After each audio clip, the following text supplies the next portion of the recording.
Rod, what's your verdict? Bit depressing, old chum. I think that the Tory party has been busy writing its own death certificate for the last week and a half. I think that the combination of let's count our blessings first. That Penny Mordaunt didn't get through. I mean, I think that's very important.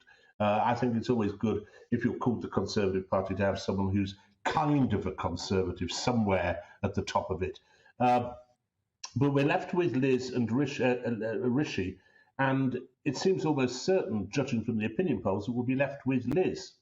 Now, there are some good things about her, and I don't want to judge her too harshly yet, but she is, I think, a catastrophic public speaker. I don't think she carries a room. I don't think she carries much weight when she actually speaks. I don't think she's terribly good in the chamber. I think that Penny Mordaunt, Kemi Badenoch, Rishi Sunak, certainly Tom Tugendhat were all a lot better.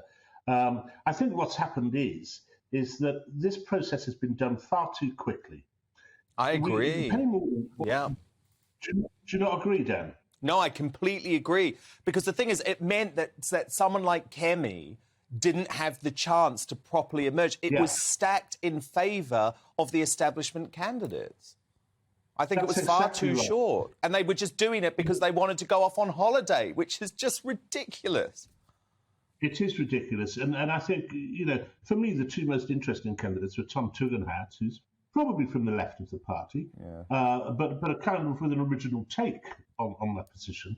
And by far, my favourite candidate was Kemi Badenoch. And as you say, they didn't get a chance to push their case. More to the point, it was only latterly, and this has been across the course of a week, that suddenly MPs found out that Penny Mordaunt was woker than a snowy owl at 2:00 in the morning. That is a huge problem. We do not know what these people stand for. Now, Liz Truss, I've heard her say some good things. I've heard her say some pretty dumb things. She's got a Biden-esque knack for the wrong phrase, as we've already seen today. I don't know if you've heard that she's promised that when she becomes Prime Minister, she will hit the ground. Yeah, that was unfortunate. I think she meant hit the ground. When she actually did the little interview, she did say hit the ground running, but I think the social media person mucked it up. And, yeah, that was unfortunate. That was unfortunate, I will give you that. I mean, we've got to give her a chance, but it seems to me there's a real problem there. There's people like you, Dan, up in the Red Wall, where I am now, who think it was wrong to have got rid of Boris Johnson and will not vote for the Conservative Party because they got rid of Boris Johnson. So they've lost those votes. Yeah. But they've also lost plenty of other votes simply because of how Boris behaved when he was in office. And I don't think that Liz has got that power to pull in new votes in a way that, for example, Kemi Badenoch might have done. That's my grave worry about it. I don't know. What do you think? Well, I'm actually pretty satisfied that Liz Truss has the right views and the right set of policies. I agree with you when it comes to her presentation, but I'm going to go for substance over style here. Because what we're saying with Rishi Sunak, number one, I mean, I can't stomach the fact that he did what he did to Boris Johnson, that he was secretly planning his campaign for 6 months and not properly doing his work when he was meant to be saving us from economic catastrophe. I just think that's appalling. And if he wanted to campaign against Boris Johnson, he should have done the honourable thing and resigned from cabinet in the same way that Lord Frost did back last December. But my biggest issue with him, Rod, is he's basically saying more of the same when it comes to the economic policy. It's like, just look around you, it ain't working.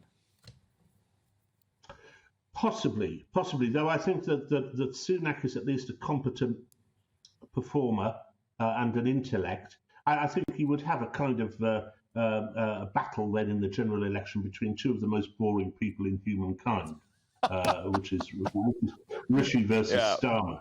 But there's another problem with Liz, that she's not terribly keen on spending money. And I know you and I might differ on this a bit, Dan. But an awful lot of people in those Red Wall seats voted Conservative because they were promised levelling up, because they were promised investment in infrastructure and in industry and in regional transport and in hospitals in the north of England. And some of that's already happened. You know, we've got free ports at my own Gaffin Teesside, which has provided a lot of jobs, but we were expecting a lot more than that. And from what I'm hearing from both candidates, that doesn't seem as if it's going to be forthcoming, which means I don't think that they'll win those seats back. No, I mean, Sunak's entire campaign is going to be based on the idea that he can win those seats.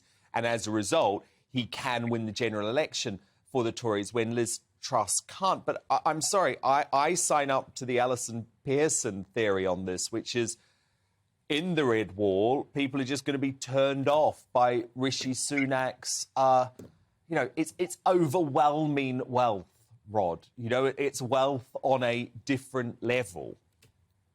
Yeah, I don't think the Red Wall necessarily dislikes wealth. I think what the Red Wall would like is some of that wealth spread down to it.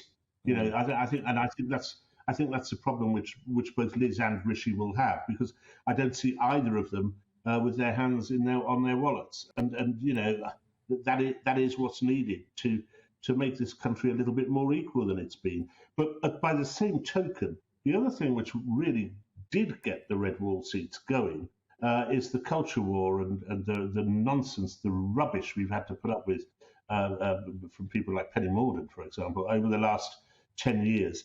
And, you know, I think there's a chance that if Rishi or Liz could make that a major plank of their armoury, then there is a chance that there's see some clear blue water between them and Labour.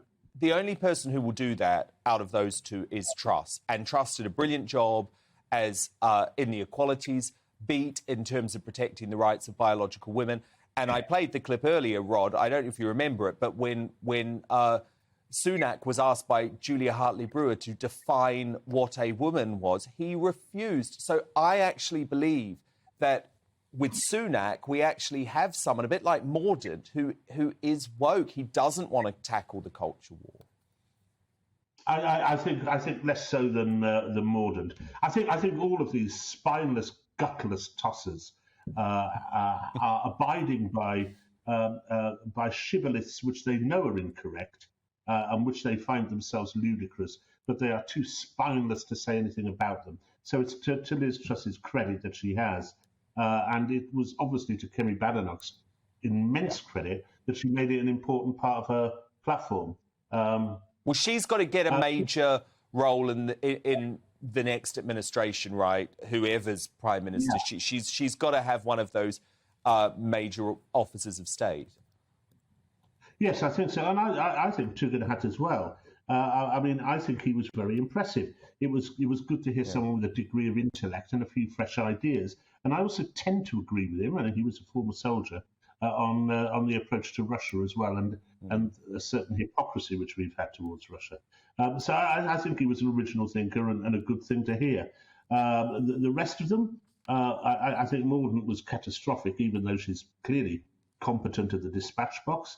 And Nadeem again was a victim of people thinking he had too much money. You know. Yeah, I like Braverman as well. I think Braverman would be good in the next cabinet, a bigger role as well, because she hasn't really been able to spread her wings as Attorney General. But fascinating analysis.